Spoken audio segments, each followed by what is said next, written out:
राधे राधे भाइयों, कैसे हैं आप लोग। उम्मीद है बहुत अच्छे होंगे। तो आज कैमरा थोड़ा नज़दीक लग रहा होगा बिकॉज आज थोड़ा सा पीछे बहुत सारा सामान रख गया है, इसलिए कैमरा थोड़ा आगे ही दिखाई देगा आप लोग को। तो उससे घबराना नहीं है, हम लोग चलते हैं। कल वीडियोस नहीं आई थी, कल थोड़ी मेरी तबीयत डाउन हो गई थी दोस्तों, इसलिए वीडियोस नहीं आए। तो उसके लिए आप घबराइएगा नहीं, टेंशन नहीं लेने का। 1 मिनट रुक जाइए।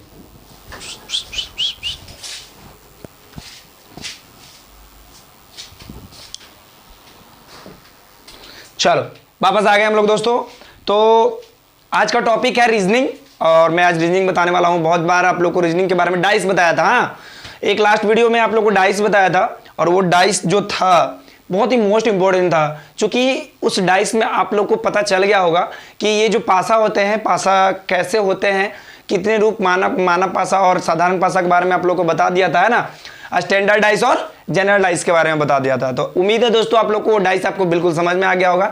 आज मैं कुछ मिसलेनियस, कुछ आसान सा क्वेश्चन लाया हूं, सब सब्जेक्ट से लेके आया हूं, क्योंकि एमटीएस में एग्जाम बहुत नजदीक आने वाले हैं। और आप लोग जितने भी स्टूडेंट्स हैं, मैथ रीजनिंग में थोड़ा सा भी वीक हैं, तो एक बार आए, वीडियो पर जरूर देखें, बहुत मजा आएगा। ठीक है, तो आज का टॉपिक शुरू करते हैं। स्वागत है मेरे यूट्यूब चैनल मैथ मंथन पे। ठीक है दोस्तों, तो स्टार्ट करते हैं। पहला सवाल जो है आपका कॉर्नर पे आ जाएगा, और मैं बहुत अच्छे तरीके से बताने वाला हूं, थोड़ा ध्यान से देखिएगा, क्योंकि एक भी सवाल आप मिस करेंगे, थोड़ा सा भी कॉन्सेप्ट नहीं समझेंगे तो आपको समझ में नहीं आएगा। चलिए आते हैं पहला सवाल पे। पहला सवाल है आपका कॉर्नर पे आ गया होगा दोस्तों। कहता है एक 18 सेंटीमीटर के ठोस घन का मतलब क्यूब होता है। समझ रहे हैं ना, घन का मतलब क्या होता है। घनाभ के बारे में आप लोग पता होगा, घन का मतलब होता है क्यूब। ठीक है, समझिएगा, मैथमेटिक्स से थोड़ा सा समझ लीजिएगा अगर मैथ पढ़ते हैं तो, और आगे भी घन में पढ़ाने वाले हैं।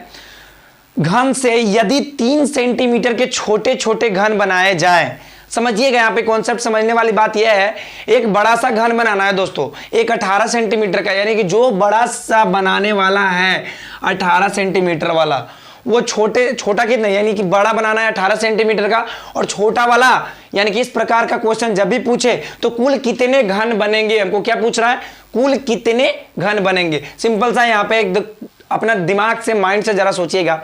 जो बड़ा वाला घन बनाना होगा, समझिएगा, जो बड़ा वाला घन बनाना होगा उसमें छोटे वाला से क्या कर देंगे, हम भागे कर देंगे। क्या कर देंगे, भागे कर देंगे। कितना आएगा, 3 छके 18, 6 आ गया। तो ये मत सोचिएगा कि ये जो 6 है यही आंसर हो गया, नहीं। घन में लाना है तो घन हमेशा क्या होता है, क्यूब होता है। अब क्या कर लेंगे दोस्तों, 6 गुने 6 गुने 6 कितना होगा, 6 छक 36, 36 छक 216। ये हो गया आपका 216 आंसर। क्या हो गया, 216 किस ऑप्शन में, जिस भी ऑप्शन में है आप टिक लगा लीजिएगा। और जो भी स्टूडेंट्स रीजनिंग में कमजोर हैं तो वीडियो एक बार जरूर देखिए दोस्तों, बहुत मजा आने वाला है। ठीक है, कुछ नहीं किए, कॉन्सेप्ट बस समझना है। एक घन था, जो बड़ा वाला घन था वो 18 सेंटीमीटर का था, उसी को मैं छोटा वाला घन से क्या कर दिया, भागे दे दिया। तो जो भी घन आया उसका क्यूब कर दिए। अब क्यूब करने के बाद उसको पूरा गुना करने के बाद कितना आया, 216। तो कुल कितने घन बनेंगे दोस्तों, 216। उम्मीद है दोस्तों ये सवाल आपको बिल्कुल समझ में आ गया होगा। कहीं से भी कोई तकलीफ हो तो एक बार आप जरूर बताइएगा। ठीक है, आइए अगला सवाल पे देखते हैं। अगला सवाल चलिए समझिएगा, बहुत ही मजेदार सवाल है, देखिएगा, देखिएगा। कहता है एक फोटो की ओर संकेत करते हुए विनोद ने कहा। बात यहां पे आप समझिएगा, ठीक है। आप जरा सा इमेजिन कीजिएगा, रिलेशन वाला क्वेश्चन जो होता है इसमें खुद पे इमेजिन करना पड़ता है। ठीक है, खुद पे इमेजिन करना पड़ता है। देखिए कैसे कहता है कि एक फोटो की ओर संकेत करते हुए विनोद ने कहा, मान लीजिए विनोद आप हो, क्या है, विनोद आप हो, ठीक है। यह मेरी पत्नी की माता की एकमात्र पुत्री की पुत्री है। कि हे बाप रे बाप, कौन क्वेश्चन सर जी दे दिए। अरे बाबू हमारे समझिएगा, कॉन्सेप्ट समझिएगा जरा सा। विनोद का फोटो वाली से जो लड़की है उससे क्या कनेक्शन है, यानी क्या संबंध है। देखिए इसको एक लाइन में आंसर बताएंगे, नहीं बनाइएगा अगर ना 10 सेकंड में तो हमारा नाम बदल दीजिएगा दोस्तों, एकदम 10 सेकंड में बनेगा। देखिए मान लीजिए आप इमेजिन कीजिए कि आप विनोद हैं, और विनोद जो है कहता क्या, अपने आप में मानिए, यह मेरी पत्नी, यानी कि वो मेरी जो है पत्नी की, इमेजिन कीजिए पत्नी है या नहीं है उसका मतलब नहीं है, इमेजिन करना है। पत्नी की माता, यानी आपकी पत्नी की माता, यानी मेरी पत्नी की माता क्या लगेगी, मेरी सास लगेगी। बाबू समझना है यहाँ पे, मेरी पत्नी की माता यानी कि हमारी सास, समझी था ना, बस सास ससुर समझाओ बाबू, एकदम हमारी सास, माता की एकमात्र पुत्री, यानी कि जो माता की जो पुत्री है ना, एक ही पुत्री है। क्या है? एक एकलौती पुत्री है। यानी कि हमारी जो सास हुई, जो हमारी वाइफ हुई, वो एकदम एकलौती है। हम वहां के बाबू एकदम एकलौता दामाद ही बा। समझी था बात के? समझिए, फिर से समझिएगा। हमारी पत्नी की माता की पुत्री, यानी हमारी पत्नी की माता की पुत्री, एकमात्र पुत्री, यानी हमारी पत्नी है ना हुई रे पागल हमारी। फिर से समझना, बस जरा सा समझिएगा। ये हमारी माता हो गई, ठीक बाबू, जरा समझिए। ये हमारे माता हो गए, ठीक, अच्छा सॉरी, ये हम हो गए और हमारी ये पत्नी हो गई। अब पत्नी के मैया हमार हो गई सास। को जी बाबू? सास। अभी सास के एकलौती पुत्री, एक मतलब कि हमारा और अतिया। बात समझ ला? नहीं समझे? एकदम समझ गए होंगे बाबू, इतना अच्छा समझा रहे हैं तो जरूर समझ गए होंगे। जरा कॉन्सेप्ट को बस इसी को समझ लीजिएगा, मात्र 10 सेकंड में बना है। सिर्फ अपने आप पर इमेजिन कीजिएगा। अगर आप मैप पे जाइएगा, डायग्राम पे जाइएगा तो आपसे नहीं बनेगा दोस्तों, ये हमारा एकदम पक्का वादा है। आप अगर खुद पे इमेजिन कीजिएगा, खुद से रिलेशन पे इमेजिन कीजिएगा तो 10 सेकंड में मात्र बनेगा। बस समझाने के लिए मैं आपको टाइम ले रहा हूं और कोई ज्यादा टाइम नहीं ले रहा हूं, ठीक है? तो हमारी पत्नी की माता की एकमात्र पुत्री, एकमात्र का मतलब हमारी पत्नी हुई, तो हमारी पत्नी की पुत्री, यानी क्या कह रहा था क्वेश्चन में? माता की एकमात्र पुत्री की पुत्री, यानी कि हमारी बेटी जो विनोद हम हैं, हमारी बेटी। तो बताइएगा वो फोटो वाली लड़की से क्या कनेक्शन हुआ था बाबू रे? हम लड़किया से कोची हो गए हमार बेटी तक, मतलब हम उसका कनेक्शन क्या हुआ? पिता से हो गया। कोई दिक्कत? बताइए, कोई दिक्कत? कहीं से कोई प्रॉब्लम, कोई भी अगर दिक्कत है तो कमेंट बॉक्स में जरूर दीजिए दोस्तों अपना राय, कैसा मैं आप लोगों को पढ़ा रहा हूं, ठीक है? चलिए आगे बढ़ते हैं, और आगे बढ़ने से पहले एक बार जरूर बता दूं कि आप लोग को अगर वीडियो अच्छा लगता है तो एक बार लाइक, शेयर, कमेंट, और जितने भी group WhatsApp, Telegram, Facebook, Instagram, जहां भी हैं आप लोग, एक बार जरूर क्या कीजिए, आप उसमें शेयर कर दीजिए। और हाँ, टेलीग्राम का एक पेज बना हुआ है मैथ मंथन के नाम से, उस पर लोगो लगा हुआ है रेड कलर का, और शायद व्हाइट, हाँ रेड कलर का लोगो लगा हुआ है मैथ मंथन से। मैथ इंग्लिश में लिखा हुआ है दोस्तों और मंथन हिंदी में लिखा हुआ, उसको आप फॉलो कीजिएगा। उस पर हर एक वीडियो बेसिक से बताया हुआ है, मैथ और रीजनिंग दोनों का, ठीक है? तो चलते हैं अगला सवाल पे। तीसरा सवाल, समझ गए होंगे सवाल। कुछ समीकरण एक विशेष प्रणाली के आधार पर हल किए गए हैं। बाबू समझिएगा, उसी आधार पर अनुत्तरित समीकरण का सही उत्तर ज्ञात कीजिए। देखिए समीकरण इस प्रकार है, देखिएगा, कहता है 29 गुने 13 गुने 6 बराबर 7, यही है बात समझिए। हाँ, फिर है 23 गुने 17 गुने कितना है बाबू? 4 बराबर 10। चलिए अगला, तो 32 गुने 20 गुने 4 बराबर क्या होगा? प्रश्नवाचक चिन्ह है। दोस्तों आपको ये रीजनिंग का सवाल जो रहता है बस थोड़ा सा हट के रहता है, इसको मैथ की तरीका से नहीं देखा जाता है, सिर्फ इमेजिन करके अपना माइंड से सोचा जाता है।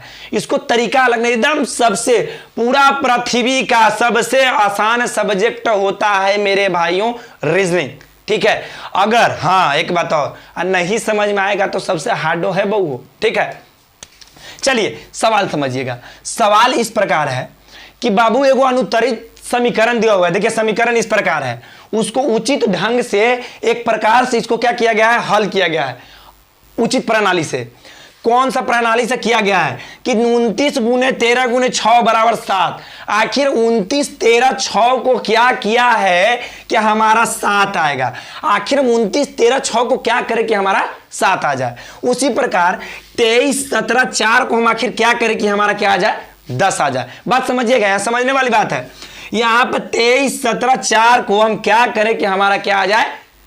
10 आ जाए, ठीक है? वहीं पर तो अगर ये दोनों को जैसे करेंगे बाबू, जस्ट एक करो वैसे ही करना है बाबू रे, समझना। तो 32 20 और 4 को क्या करे कि प्रश्नवाचक चिन्ह के स्थान पे आ जाए। सवाल में ऑप्शन दिया हुआ रहेगा, आप समझिएगा, ठीक है? तो जरा सा सोचिएगा, ये ना कि ऐसा क्वेश्चन में स्क्वायरों वाला बताएं रीजनिंग में, ठीक है? आप ध्यान दीजिएगा, ये ना कि हम 29 और 13 के ऐसे गुना करके ऐसे कर देंगे, नहीं बनेगा कभी, ठीक है? स्क्वायरों नहीं होता है 29 के ना 6 के, ठीक है? 6 का होता है तो क्यूब होता है, 13 के नहीं होता है। तो आप जरा सा अलग दिमाग लगाइएगा, क्या कीजिए कि 29 और 13 के जोड़ दीजिए। चलिए आइए, 29 प्लस 13 बराबर कितना, 29 10 39 39 3 कितना 42। बाबू रे समझने वाली बात है थोड़ा सा। और 42 को हम 6 क्या करें, भागा कर दीजिए, तो आ जाएगा आपका 7। आ गया बाबू 7, कोई दिक्कत नहीं। क्या क्या किए, ई दुओ के जोड़ के एक हम भागे कर दिए, कोई दिक्कत नहीं। तो जैसे इसको पहला समीकरण में के किए हैं, उसी प्रकार हम दूसर को समीकरण में के करेंगे। क्या करेंगे कि 23 और 17 के जोड़ देंगे। तो 23 और 17 हम जोड़ देंगे तो कितना थी बाबू, 23 और 10 33 और 7 कितना 40। 40 आ गल बा, ई वाला 4 के हम भागा कर देंगे। तो 40 भागा 4 बराबर कितना बाबू 10। बाबू रे 10 आ गया कि नहीं आ गया। जब दो गो सेम तरीका से सेम आंसर आ जा रहा है, तो तीसरको के सेम तरीका से सेम आंसर हम ला देंगे। क्या करेंगे बाबू, 32 और 20 के जोड़ देंगे। क्या करेंगे, 32 20 कितना 52। अब 52 के भागा हम 4 दे देंगे, आ जाएगा 13 चौके 52, 13 इजी और राइट आंसर। बताइए कहीं दिक्कत जी नहीं।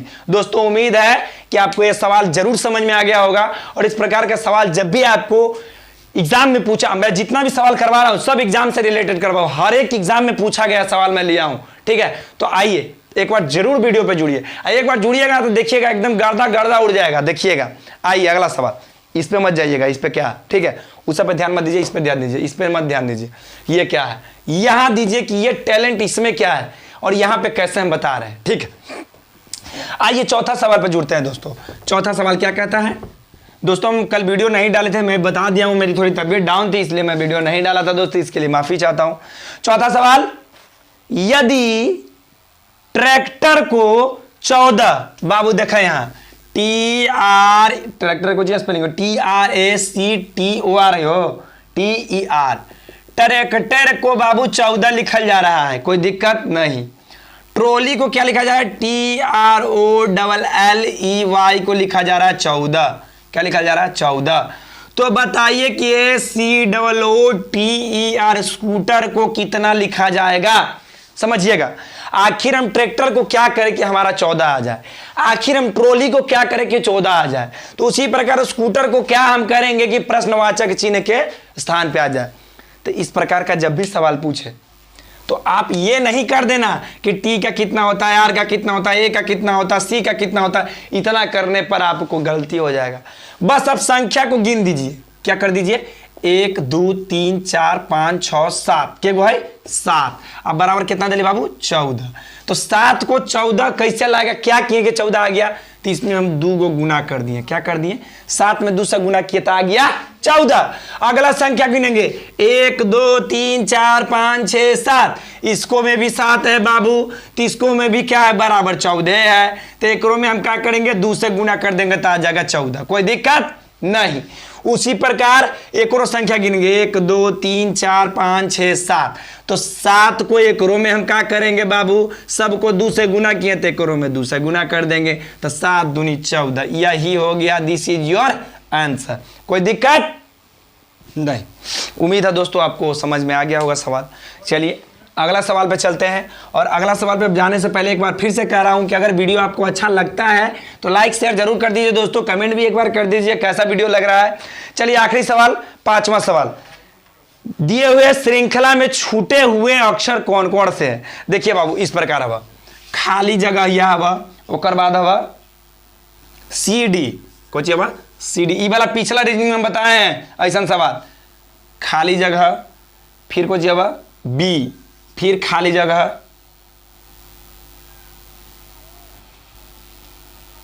D और A, D और A, फिर B C, और बाद फिर ऐसा हुआ, फिर A B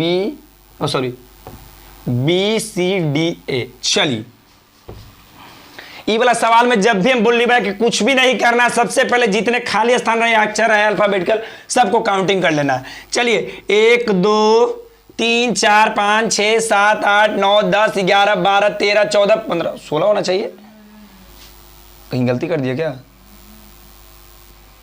डी के बाद ए था, उसके बाद नहीं थोड़ा सा सवाल हम गलती उतार दिया दोस्तों, देखिए कहीं कहीं एक अक्षर छूटा हुआ है।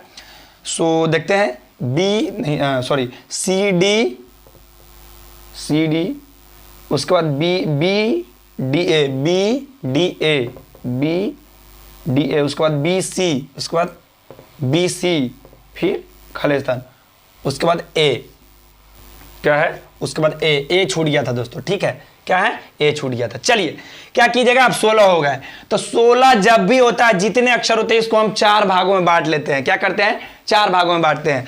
चाहे तो इसको 8 से भी 2 भाग में बांट सकते हैं, लेकिन ज्यादातर हम पिछले आपको बता दिए थे कि जब भी 16 रहे या 15 रहे छोटे डिजिट में ही इसको बांटा जाता है। 15 रहता था इसको हम 3 भाग करके 5 भाग में बांट लेते हैं, 3 संख्या करके, ठीक है। लेकिन यहाँ पे 16 है तो 4 भाग करके कितने भाग में बांट लेंगे, 4 भाग में। कितने भाग में, 4 भाग में। कैसे बांटेंगे ये आपको पिछले रीजनिंग में हम बता चुके हैं बाबू, ठीक है। चलिए पहला खाली स्थान 1 2 3 4 यहां पर ही बांट लिए, फिर 1 2 3 4 यहां पे बांट लिए, फिर 1 2 3 4 यहां पे बांट लिए। लास्ट में क्या बचा, बी सी डी ए। देखना जस्ट यही बनाना है हमारा, बी सी डी ए। क्या बनाना है हमारा, लास्ट वाला डिजिट है बी सी डी ए, वही बनाना है। चलिए तो पहला में क्या भरा जाएगा दोस्तों, बी। क्या हो जाएगा, बी सी डी, और यहां पे क्या भरा जाएगा ए, तो बी सी डी ए बन गया। इसमें क्या भरेगा, बीच में कुछ नहीं है, बी है, बी के बाद क्या हो गया सी, यानी बी सी डी ए, ये भी बन गया, कोई दिक्कत नहीं। फिर क्या बना, बी सी, और यहां पे भरा जाएगा डी, कोई दिक्कत, बन गया बी सी डी ए। अब टोटल क्या क्या हम भरे हैं उसी को आंसर हो जाएगा, बी ए सी डी, यानी बन गया बी ए सी डी। जो हम 4 डिजिट भरे हैं वही आपका हो जाएगा आंसर। तो उम्मीद है दोस्तों इस प्रकार का सवाल आपको जरूर समझ में आ गया होगा। अगर नहीं समझ में आए तो एक बार जरूर कमेंट में बताइएगा। आज के लिए इतना ही दोस्तों, फिर अगले वीडियो मैथ में मिलते हैं। जय हिंद, राधे राधे, जो भी बोलते हैं आप बोल दीजिए दोस्तों।